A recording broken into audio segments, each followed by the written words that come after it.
খবর দেয় যে জলপাইগুড়ি মুন্ডা বস্তিতে একটি অজগর জালে আটকে আছে। লোকালয় থেকে অজগর উদ্ধার। জলপাইগুড়ি শহর সংলগ্ন মুন্ডা বস্তি এলাকায় এক গৃহস্থের বাড়ির পাশে জালে আটকা পড়ে যায় একটি 7.5 ফুটের অজগর। দেখেই হইচই পড়ে যায় এলাকায়। উৎসুক জনতার ভিড় জমে যায়। খবর দেওয়া হয় পরিবেশপ্রেমী সংস্থাকে। সংস্থার সম্পাদক অঙ্কুশ দাসের নেতৃত্বে উদ্ধারকারী টিম মুন্ডা বস্তি পৌঁছে অজগর সাপটিকে উদ্ধার করে। তিনি জানান, সাপটি দীর্ঘক্ষণ ধরে জালে আটকে থেকে হাঁসফাঁস করছিল। সামান্য আঘাত পেয়েছে জালে আটকে থাকার জন্য।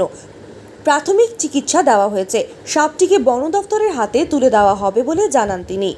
যেটা যাচ্ছিল যে দলার দিকে ওই আমাদের লঙ্কা গাছের যেটা নেট দেওয়া আছে, নেটের মধ্যে ফাইসে গেছে। অজগর। তারপর কিভাবে দেখতে পেলেন আপনি? যে যখন পায়খানা বাথরুম যাচ্ছে তখন বেড়াটা কেন নড়তেছে পুরা চেকারটা, সেখানেই আইসে দেখা গেল যে ও ফাইসে গেছে। তারপর এখন কি করলেন? হ্যাঁ, এখন নিয়ে গেল। কারা নিয়ে গেলেন? এখন কে নিয়ে গেলো, এখন ডিপার্টমেন্ট না কে আমি বলে কারা নিয়ে গেল? পরে এসে লোকগুলা নিয়ে গেল।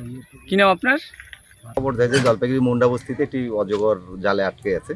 তো আমরা তড়িঘড়ি গ্রিন জলপাইগুড়ি টিম এখানে আসি এবং এসে দেখি যে খুব খারাপ অবস্থায় ফেসে আছে। সেটাকে উদ্ধার করি এবং ফার্স্ট এড দেওয়া হয়েছে। সাপটা মোটামুটি সুস্থ হয়ে আছে। আমরা একটু পর্যবেক্ষণে রাখবো, তারপরে যদি পুরোপুরি সুস্থ দেখি আমরা বন দপ্তরের হাতে তুলে দিই। কোথায় ছিল এটা, কখন ছিল? এটা গতকালকে রাতেই সম্ভবত আটকা পড়েছে এবং জলপাইগুড়িতে গত বছর যেমন প্রচুর পরিমাণে অজগর উদ্ধার হয়েছিল বিভিন্ন এলাকা থেকে, এই বছর কিন্তু কম। এই বছর সেই অর্থে পাওয়াই যাচ্ছিল না। এটা সম্ভবত 3 নম্বর অজগর উদ্ধার এই বছর। এই বড় এইসব সাপ সাধারণত দেখা যায় যে বন জঙ্গলে থাকে, কিন্তু এখন দেখা যাচ্ছে যে এই লোকালয়ে চলে এসছে। কারণটা কি?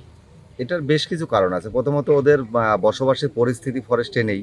ফরেস্ট যেভাবে উজাড় হচ্ছে, ফরেস্টে খাবার নষ্ট হচ্ছে, মানে ওদের যে খাদ্য তালিকা, সেই খাদ্য তালিকায় টান পড়ছে বলে ওরা লোকালয়ে চলে আসছে। এটা আমাদের পরিবেশের জন্য খুব খারাপ লক্ষণ যে যার জায়গা যেখানে বসবাস করে, যেমন আমরা লোকালয়ের মানুষ লোকালয়ে থাকা উচিত। আমরা যখন বনে বাস করতে যাই সমস্যা হবে, তেমনিভাবেই বনের সাপ যদি লোকালয়ে এসে থাকে তাহলে অবশ্যই সমস্যা হবে। তো এটা পরিবেশে ভারসাম্য নষ্ট হচ্ছে বলে, মানে ওদের বাসস্থানের সেই অর্থে হয়তো খাদ্য তালিকায় টান পড়ছে বা তাদের বাসস্থানে ক্ষতি হচ্ছে বলে তারা লোকালয়ে ফিরে আসছে। আপনার এটাকে নাম রোধ আর করা পরিচয়? দরকার। অঙ্কুশ দাস, সাধারণ সম্পাদক, গ্রিন জলপাইগুড়ি।